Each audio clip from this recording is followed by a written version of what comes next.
Welcome back to YouTube channel. मैं आप सभी लोगों के लिए बहुत ही महत्वपूर्ण प्रश्न लेकर उपस्थित हुआ हूं, जो कि बार बार अक्सर एग्ज़ाम में पूछा जाता है। इसमें एक प्रश्न है, वैदिक शिक्षा की प्रमुख विशेषताएं। वैदिक पीरियड को जब हम पढ़ते हैं तो उसमें बहुत सारा प्रश्न आता है, जिसमें से यह प्रश्न अक्सर परीक्षाओं में पूछा जाता है। मैं देख रहा था कि 2019 का में भी सेक्शन ए में खंडों में एक प्रश्न पूछा गया था, वैदिक शिक्षा की विशेषताएं बताइए। तो मैं एक टॉपिक पूरा विशेषताओं का लेकर आपके सामने उपस्थित हुआ हूँ कि पूरा इसका कंसेप्ट। वैदिक शिक्षा की जो सबसे पहली विशेषता है वो है ज्ञान शिक्षा मानव जीवन का सबसे महत्वपूर्ण तत्व है। शिक्षा ज्ञान है और मनुष्य का तीसरा नेत्र है। शिक्षा के द्वारा समस्त मानव जीवन का विकास संभव है। विद्या माता की तरह रक्षा करती है, पिता की तरह समाज का पालन करने की प्रेरणा देती है और पत्नी के समान सुख देती है। शिक्षा से व्यक्तित्व का विकास होता है तथा मानव जीवन की सत्यताओं से परिचित होता है। वैदिक काल में बहुत ही महत्वपूर्ण बात इसमें बताई जाती है और इसमें दिया हुआ है कि वैदिक काल में शिक्षा का जो स्थान है, शिक्षा को मनुष्य के तीसरे नेत्र के समान माना जाता है और कहा जाता था कि शिक्षा मानव की जीवन के सभी दुखों को और उसके मार्ग में आने वाली कठिनाइयों को शिक्षा के द्वारा दूर किया जा सकता है। आइए देखते हैं दूसरी विशेषता क्या है। शिक्षा के उद्देश्य हैं। कालीन शिक्षा प्रणाली को गुरुकुल प्रणाली कहते हैं। गुरुकुल प्रणाली में होता क्या था कि जो छात्र है अपने माता पिता से दूर गुरु के घर पे शिक्षा प्राप्त करता था। इस पूरी पद्धति को गुरुकुल पद्धति या गुरुकुल प्रणाली कहते थे और अन्य सहपाठियों के साथ वह बालक गुरुकुल में ब्रह्मचर्य का पालन करता हुआ शिक्षा प्राप्त करता था। अगली विशेषता है उपनयन संस्कार, जो कि वैदिक शिक्षा की बहुत ही प्रमुख विशेषता है। उपनयन संस्कार में शिक्षा का आरंभ होता है। यह संस्कार शिशु अवस्था से बाल्यावस्था में प्रवेश करने का सूचक है।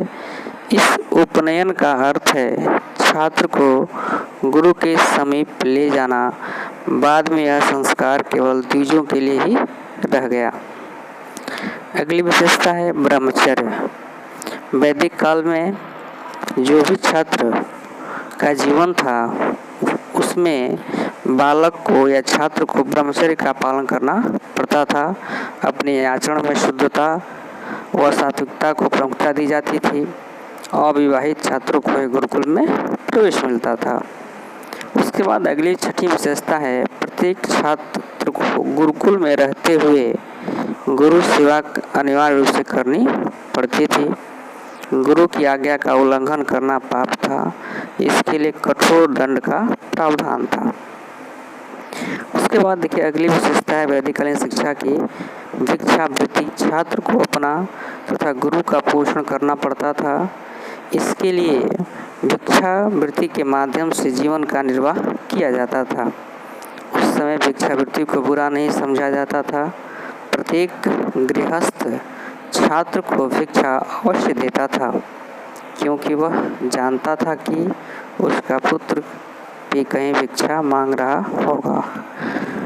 इसके बाद अगली विशेषता है व्यवहारिकता। उसके बाद है व्यक्ति के लिए शिक्षा और सबसे महत्वपूर्ण विशेषता है अवधि। गुरुकुल में शिक्षा की अवधि 24 वर्ष की होती थी। 25वें वर्ष में शिष्य को गृहस्थ आश्रम प्रवेश करना पड़ता था। उस समय जो छात्र 12 वर्ष तक अध्ययन करता था उसको स्नातक कहते हैं। 24 वर्ष तक अध्ययन करने वाले छात्र को वैश्व कहते हैं। 36 वर्ष तक अध्ययन करने वाले छात्र को रुद्र कहते हैं और 48 वर्ष तक अध्ययन करने वाले छात्र को आदित्य की उपाधि दी जाती थी। ये बहुत ही महत्वपूर्ण चीज़ें हैं। स्नातक क्या होता है, वैश्व क्या होता है, रुद्र क्या होता है, आदित्य क्या होता है, इन सब चीज़ें को हमें जानना चाहिए।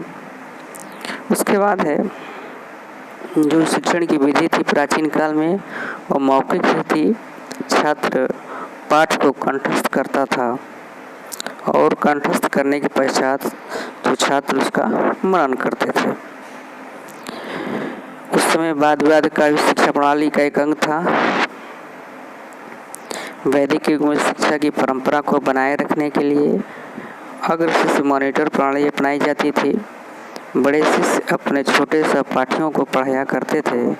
शिक्षण में स्मरण, मनन, चिंतन, निर्णय, उपमा, रूपक, दृष्टांत, ज्ञात से अज्ञात, सरल से कठिन आदि का ध्यान रखा जाता था।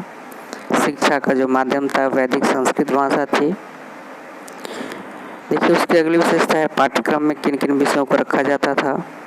तो पाठ्यक्रम के अंतर्गत छात्र को धार्मिक साहित्य, वेद वेदांग, उपनिषद, दर्शन आदि विषयों का अध्ययन कराया जाता था।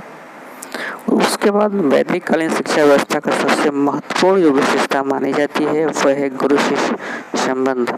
गुरु शिष्य संबंध में दो तरह का संबंध है। एक, शिष्य का गुरु के प्रति कर्तव्य क्या है और गुरु का शिष्य के प्रति कर्तव्य क्या है, इसका हम लोग अध्ययन करते हैं। दोनों का अध्ययन करने के बाद हम यही पाते हैं कि गुरु और शिष्य जो संबंध थे अत्यंत मधुर थे। उस युग में गुरु की सेवा शिष्य तन मन धन से करते थे।